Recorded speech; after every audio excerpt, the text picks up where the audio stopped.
নমস্কার বন্ধুরা, রুচির কিচেনে সবাইকে স্বাগত জানাই। আজ নিয়ে এসেছি উচ্ছে বা করলার দারুণ সুস্বাদু নিরামিষ একটি রেসিপি। অনেকে করলা বা উচ্ছে খেতে চায় না, তবে এইভাবে রান্না করে দেখবেন, যারা খেতে চায় না তারাও কিন্তু চেয়ে চেয়ে খাবে। খুব একটা তেতো হয় না। তেতো জিনিস একদম যে তেতো হবে না সেটা তো হয় না, একটু তো তেতো হবে, তবে এটুকু তেতো সবাই খেতে পারবে। চলুন রেসিপিটা দেখে নেওয়া যাক, আশা করি ভালো লাগবে। এখানে দেখুন আমি 4টে করলা কেটে নিয়েছি। এইভাবে খুব বেশি মোটাও করবেন না, আবার খুব বেশি পাতলাও করবেন না।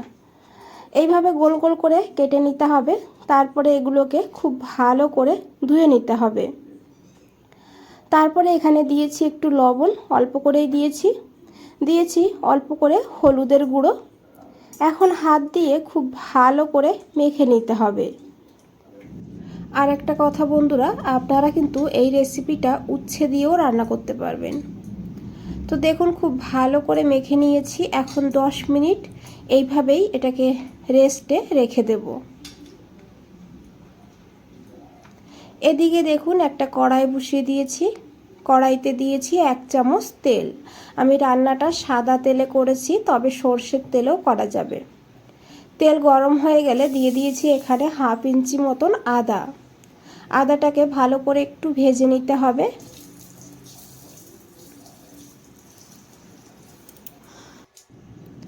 তারপরে এখানে দিতে হবে 4-5টা চীনাবাদাম।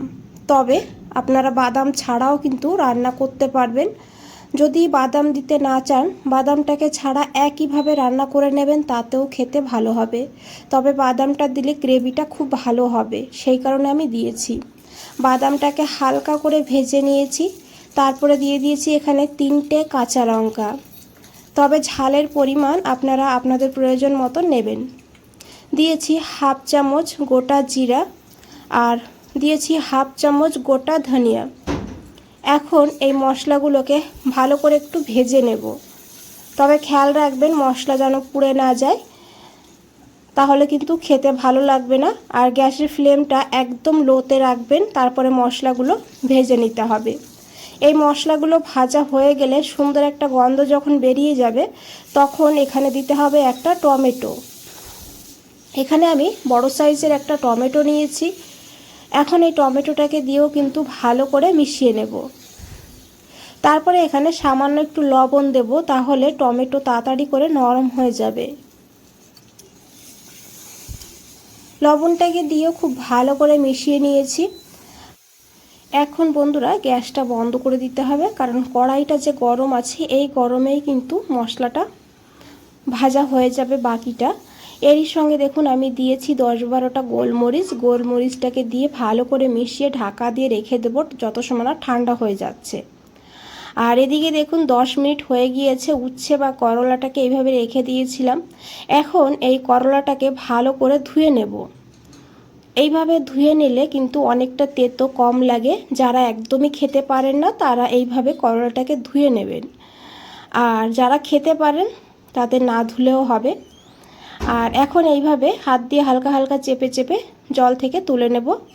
তারপরে এর মধ্যে দেব লঙ্কার গুঁড়ো অল্প করে একটু, আর দিয়েছি এখানে 1/2 পাতিলেবুর রস। এই লেবুর রসটা অবশ্যই দেবেন এখানে। এই রেসিপিটা একটু চটপটা মুখরোচ তৈরি হবে। আর এরই সঙ্গে 1/2 চামচ বেসন দিয়েছি। বেসনটাও দেওয়ার চেষ্টা করবেন। বেসনটা দিলে করলাগুলো কিন্তু ক্রিস্পি হবে আর ভালো করে ভাজা হবে, আর এই মশলাগুলো করলার গায়ে লেগে থাকবে। খুব ভালো করে মেখে নিয়েছি। আর এদিকে দেখুন সেই কড়াইটাই নিয়ে নিয়েছি। কড়াইতে দিয়েছি 2 চামচ সাদা তেল। তেলটাকে খুব ভালো করে গরম করে নিতে হবে। তারপরে এই করলাগুলো দিয়ে দিতে হবে। তবে করলাটাকে কিন্তু বন্ধুরা খুব ভালো করেই ভেজে নিতে হবে। যদি প্রয়োজন হয় 2 বারে ভেজে নিতে পারেন। গ্যাসের ফ্লেমটা মিডিয়ামে রাখবেন। মিডিয়ামে রেখে এইভাবে উল্টে পাল্টে ভালো করে একটু ক্রিস্পি করে ভেজে নিতে হবে। এতেও কিন্তু অনেকটা তেতো কম লাগবে। দেখুন বন্ধুরা, এগুলো ভাজা হয়ে গিয়েছে, আমি তুলে নিয়েছি। আর এদিকে দেখুন যে মশলাটা ভেজে রেখেছিলাম সেই মশলাটাও ঠান্ডা হয়ে গিয়েছে। এখন এই মশলাটাকে বেটে নেব। এখানে আমি একটা মিক্সচার গ্রাইন্ডার নিয়েছি, এই গ্রাইন্ডারের মধ্যে দিয়ে দিয়েছি। যদি জলের প্রয়োজন হয় তাহলে অল্প জল দিয়ে মশলাটাকে বেটে নিতে পারেন। এইভাবে আমি মশলাটাকে দেখুন বেটে নিয়েছি। আর এদিকে দেখুন উচ্ছেগুলো ভাজা হয়ে গিয়েছে। আর এগুলো আপনারা এইভাবেও খেতে পারেন, এইভাবে খেতেও বেশ ভালো লাগে। এই তেলের মধ্যেই দিয়েছি হাফ চামচ গোটা জিরা, হাফ চামচ দিয়েছি এখানে কাশ্মীরি লঙ্কার গুঁড়ো। কালারটা ভালো হবে সেই কারণে তেলের মধ্যে দিয়েছি। তেলের মধ্যে কাশ্মীরি লঙ্কার গুঁড়ো আর হলুদ দিলে কালারটা খুব সুন্দর হয়। আর ফ্লেমটা একদম লোতে রাখবেন, তারপরে এই মশলাগুলো এখানে দেবেন। দিয়েছি এখানে হাফ চামচের একটু কম হলুদের গুঁড়ো, তারপরে একটু জল দিয়ে ভালো করে মিশিয়ে নিয়েছি। দেখুন এইভাবে যখন তেল ছেড়ে দেবে তখন এখানে সেই বেটে রাখা মশলাটা দিয়ে দিতে হবে। বন্ধুরা, রেসিপিটা দেখতে থাকুন, ভালো লাগবে। আর ভালো লাগলে একটা লাইক করে দেবেন, চ্যানেলটাকে সাবস্ক্রাইব করে পাশে থাকবেন, কমেন্টসে জানাবেন কেমন লেগেছে। তো দেখুন এই মশলাটাকে দিয়েও কিন্তু আমি খুব ভালো করে মিশিয়ে নিয়েছি। আর এখন এখানে জার ধুয়ে অল্প করে একটু জল দিয়ে দিয়েছি, দিয়ে খুব ভালো করে মিশিয়ে নিতে হবে। তারপরে এখানে দিতে হবে পরিমাণ মতন লবণ, আর দিতে হবে হাফ চামচ চিনি। তবে চিনিটা আপনারা দিতে না চাইলে নাও দিতে পারেন। যেহেতু তেতো আবার টমেটো দিয়েছি সেই কারণে এখানে আমি হাফ চামচ চিনি দিয়েছি। এখন এই মশলাটাকে 4-5 মিনিট ভালো করে এইভাবে কষিয়ে নিতে হবে, যত সময় না মশলার থেকে তেল আলাদা হয়ে যাচ্ছে। দেখুন মশলাটা দেখতেই কতটা লোভনীয় লাগছে। এখন এখানে দিয়ে দিতে হবে ভেজে রাখা করলাগুলো, দিয়ে ভালো করে মশলার সঙ্গে একটু মিশিয়ে নিতে হবে। আর আপনারা বন্ধুরা যদি চান এইভাবে শুকনো শুকনো করেও রান্না করতে পারেন রুটি দিয়ে খাওয়ার জন্য। আমি যেহেতু ভাতের সঙ্গে খাওয়ার জন্য বানিয়েছি তাই একটু গ্রেভি করব, সেই কারণে এখানে অল্প করে একটু জল দিয়েছি আর হালকা গরম জল দিয়েছি, এতে গ্রেভির স্বাদটা অনেকটা বেড়ে যাবে। জলটাকে দিয়ে খুব ভালো করে মিশিয়ে নিতে হবে, তারপরে ঢাকা দিয়ে 5 মিনিট রান্না করতে হবে মিডিয়াম ফ্লেমে। 5 মিনিট এখানে হয়ে গিয়েছে।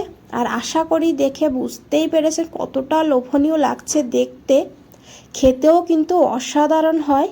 একবার হলেও বানিয়ে দেখবেন, তারপরে আমাকে কমেন্টসে জানাবেন কেমন লেগেছে। এখন একবার খুব ভালো করে মিশিয়ে নিলাম। আর এখানে কিন্তু করলা বা উচ্ছে সিদ্ধ হয়ে গিয়েছে খুব ভালোভাবেই। দিয়েছি এখানে একটা কাঁচা লঙ্কা এইভাবে ছোট ছোট করে, আর হাফ পাতিলেবুর রস। এই রেসিপিতে আমি একটা গোটা লেবুর ব্যবহার করেছি, আগে হাফ দিয়েছি এখন হাফ দিয়েছি। দিয়ে খুব ভালো করে মিশিয়ে নিতে হবে, আর গ্যাস বন্ধ করে কিন্তু পাতিলেবুর রসটা দিতে হবে। তারপরে ভালো করে মিশিয়ে নিয়েই কিন্তু রেডি হয়ে যাবে আমাদের দুর্দান্ত স্বাদের নিরামিষ করলা বা উচ্ছে ঝাল। বন্ধুরা, আজ তাহলে এই পর্যন্তই, ফিরে আসছি নতুন কোনো রেসিপি নিয়ে। ভালো থাকবেন, সুস্থ থাকবেন, সবাইকে অনেক অনেক ধন্যবাদ এত সময় ধৈর্য ধরে রেসিপিটা দেখার জন্য।